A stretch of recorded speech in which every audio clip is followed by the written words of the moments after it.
All right. They don't know what I'm going to ask them. Welcome to another episode of Karpool Kali. I have my dad over here, Grandmaster Bruce Chiu. I have in the back seat Grandmaster Chad Bailey. So, you guys know how the show works. I don't let them know anything preemptively. This question will be very sporadic. What's the future of Modern Arnis from the two OGs of Modern Arnis? Two of the OGs. What do you guys think it's going to be? Go. Does OG mean old guy? Sure. Or original gangster, but old guy also works. Whoever wants to speak on first. What have you seen it start as? And where do you think it's just inevitably going to go? Into the ground or into the heavens? You want it, Chad? You want me to do first?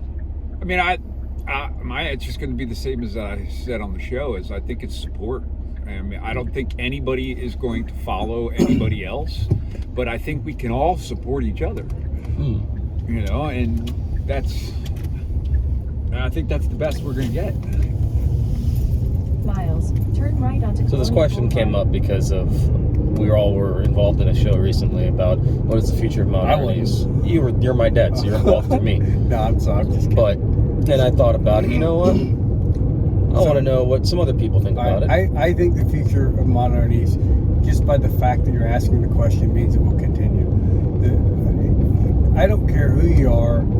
If you took a Modern Arnis seminar from Remy Prices in 1995 and you teach Ishinru, but you add this one little thing to it that you got from Professor, then the art's continuing. Flourishing, I don't know. I heard someone tonight just talk about how it's going to take a whole generation to clear out some of the pig-headedness of people claiming this and claiming that. And if you do it, you do it, and that will keep it away. But I think Chad's answer, the support of each other and talking about and not belittling or down talking the other person. I mean, you got to throw your ego out of it, and it's difficult for me, but that's why I admire Chad. I mean, man truly has no ego, and he should. I mean, but he has been so supportive of everybody. And I think Dean, we're talking about that show. What is it called? FMA discussion. Yeah, I had a good point. Chad's camp is a perfect example of that. I don't care what art you are. We go for Chad, not just the art, and so everybody gets to share and experience things and find out that we're not all that different. Anyway, I mean, there you had Bram Franks, Bruce Chiu, Chad Bailey, and Ryan Zielinski, who just happened to be there, and they're all different. They all learn directly from Professor, but they all do things a little differently. And it was neat to compare and see. That's why, like, the Connecticut camp is going to be just phenomenal. But I think that's right. I think it's not support as in like from other people. It's like we have to support our own as well. And I think that's what he's telling. And I think that's true. And again, his camp, I think, is a perfect example of that. Tell us a little about that winter camp, because I think, you know, in the last... Well, not just the winter. He has all, but that one... But that one is this... That one I love that one. It's one I look forward to all year. And when I just had Guru Dean Franco, head of FMA discussion, or not the head, but the creator of FMA discussion, that was the first thing we talked about, was how amazing your winter camp is, sir. Tell us, like, how that all started. Like, what was the... Because you seem like, and granted, I've only known you a few years now, but you've always seemed like the kind of guy who's always been into unity and support and just showing the communal aspect of the martial arts, which I think a lot of people forget or they don't focus enough on. So what was the starting of the winter camp and how to get to where it is? Well, I think that you tapped into it with the community aspect, because I think that people need that there's a total lack of community, you know, throughout our culture at this point. You know, there's not a whole lot of coming of age type, you know, activities and kind of focal points in most kids' lives that they don't necessarily make those transitions the way that, you know, we used to. So, you know, for me, the camps are that they're providing that resource for people to come and train and start to be able to use it as a tool, you know, for good in their lives. And how long have you been doing, specifically the winter one, how long have you been doing that one? Winter camp. I think winter camp's first year was probably 2012. Yeah, 2012. That was your first one in Florida, but you did them before that. Yeah, I started the just camps everywhere. in 97. Yeah, he's been going. And have all of your camps been based around that ideology of community? Yeah. So you've done community camps. Well, hold on. over- So you got to remember that when he started this system, he started to grow his sphere to where he had students in every part of the country. Mhm. So a way to quality control, and Chad, correct me if I'm wrong, but a way to quality check things, but also to let his students know that they're connected, he had these camps. And in the beginning, it was him teaching 8 hours, 10 hours a day. It wasn't all these other instructors like it is Right. now, right? Okay. 1 mile. So I mean, Onto Colonial Boulevard. he was all over the country. I wouldn't. Arizona, New Mexico, Colorado, one of the Carolinas, Florida. Then he'd still come back to professor's camp when I threw it in Florida. So all over, but then it grew into and transformed into what it is now. How long have you two known each other, out of curiosity? 95, 5, yeah, I think 95. 95, 96. So almost 30 years. God, well, I'm old. Forget if you see a gas. But I can't believe that. Yeah, it's been that long. Yep. And I'll never forget because it was at a camp for Professor. And Professor and I was talking, and I guess he looked over my shoulder, and this guy coming in that I did not know, all of a sudden he goes, Chad! Really loud, and I turned. I didn't know who this guy was. What's this like? Chad, Then at the baby! next one, Yeah. turn Chad, right. baby! Well, and so we talked about the camps and how you've kind of just molded this ideology, not molded it, but you've been building it off of the ideology of community. Dad, you went to tons of camps and you've been to tons of events, you've hosted them. How does, and you can say good or bad or either or, this isn't just to make Chad sound super cool, even though GM is super cool. How do his camps differ from other ones that you've gone to? And flow, structure, grand scheme, personality? I'll tell you one thing, because he's been doing it so long, it flows really damn well. That's the structure's good. It's on time, and the one thing I hate about his camp is it starts so freaking early. But no, it starts on time, ends on time. I mean, it's run well, but all the other camps, professors included, the 3-day camps, the 3-day Big 3 camps, all these. When I went there as a Uki or a student, I mean, it was working, so it wasn't quite the same. But on this one, it truly feels your family. You're coming to experience. It's just a friendly atmosphere. There's no my kung fu is better than your kung fu. I mean, there's none of that. It's just a super Use the right 2 lanes friendly to turn onto Colonial atmosphere. Boulevard. And that's the most. Okay. Pull in there Where? when we turn the corner. Isn't that a gas station? No, it's not. No. Sorry. All right. Well, I guess then, if I were to ask you guys another question, just because we got a little bit more time and we hit on some topics that I thought were interesting to talk about. Oh, circle there. Oh, on that side? All right, we'll do that. And I guess we'll end it here then, actually. This will be a quick one because it'll cut off when we stop and start again. But Pause it and do it again. we could try that. Thank you guys for being on the show. I know you're stuck in my car, so you have a lot of choices.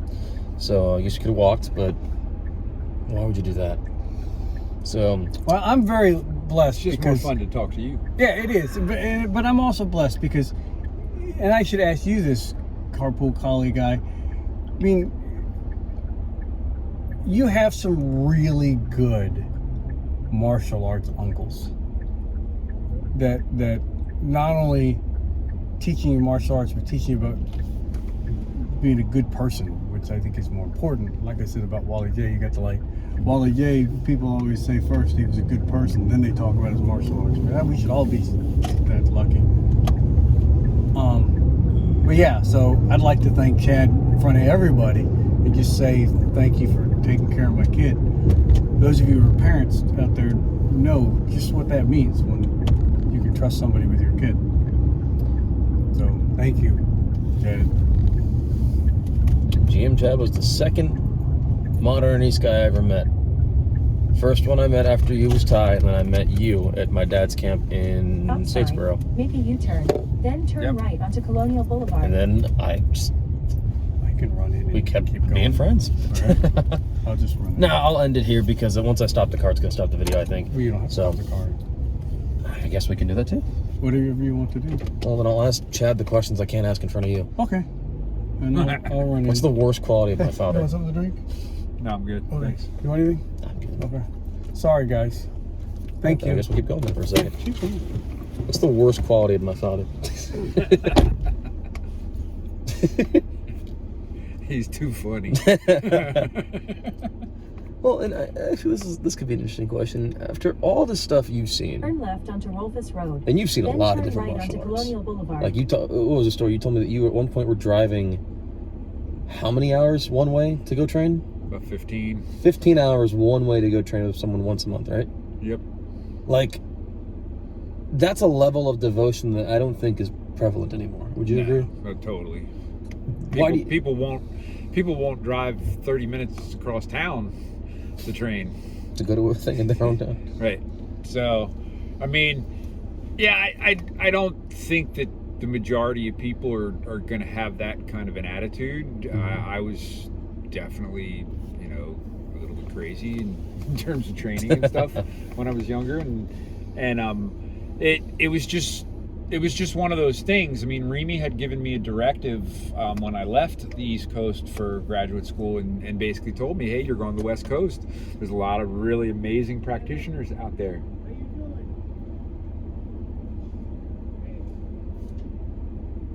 This is weird. We're parked. I'm not used to doing the show parked. Someone just came up to us with a basket and said, how you doing? And I said, and he says, okay.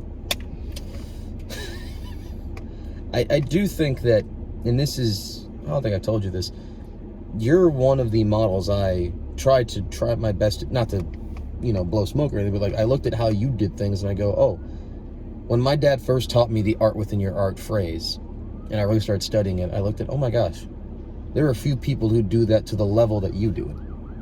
Like, you learn from everyone and make it your own. Some people will criticize that. Some people say you shouldn't do that. That's not good. You should stick with one art and be stuck with that forever and blah, blah, blah, blah. Or you should only learn one thing because it's one thing of whatever. But I look at what you've done and I look at it and I think that that's, in my opinion, what the future should be, is that we do encourage this culmination of trainings. Yeah. We should not be so, I don't know what's the word, but just so stuck. Yeah, exactly. And I think that's the norm. The norm is the stuckness. And unfortunately, that's the way a lot of people think, but it's Good. that happens because that's just the way I learned to train. Mm-hmm. Like, to me, I'll never be satisfied with my level of skill, so I'm always going to train more and try to learn new things, just simply because I know I can be better. So it's like you pigeonhole yourself. Turn right onto Colonial Boulevard. If you only think in one perspective, you really pigeonhole yourself, and sometimes you need to see things from other perspectives. And that's why I love having all my FMA brothers at my camps, because every single time they teach, I learn something. May I? No. Please. This is my shortcoming. This is where I am at fault, or not at fault, where I'm lacking, where my skill is not like these guys. Because I've said this before, I'm not a student of Filipino martial arts. I'm a student of Hermit Crisis. So I only learned from him. So I don't know all the other things that you and Chad and some of the other people are doing. And that thirst for that ability to go train with all these other people and learn from them has made them very good martial artists. And you just go back to the future of Modern Arnis.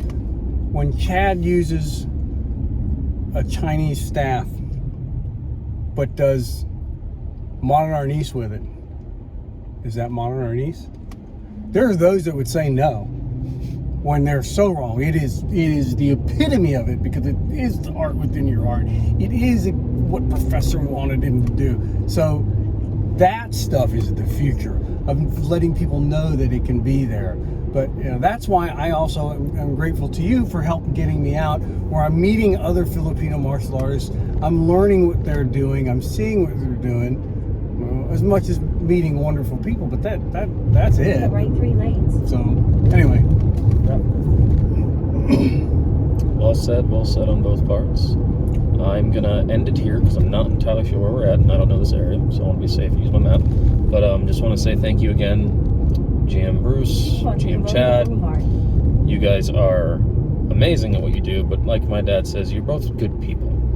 And in a previous episode that will release was that when you're talking about organizations, how do you know if your organization's in a dangerous spot or a bad spot? If your instructor's not a good person, it's probably not a great group to be a part of. Both of you guys, I know both people in your groups, both sets of people in your groups, respectively, and they're all good people because you guys don't settle for less, and also you're good people. thank you. If you want to create a good organization, you yourself have to be a good person. Yeah. And these two embody that. And we've all seen, you guys both more than I have met really phenomenal martial artists, but terrible people.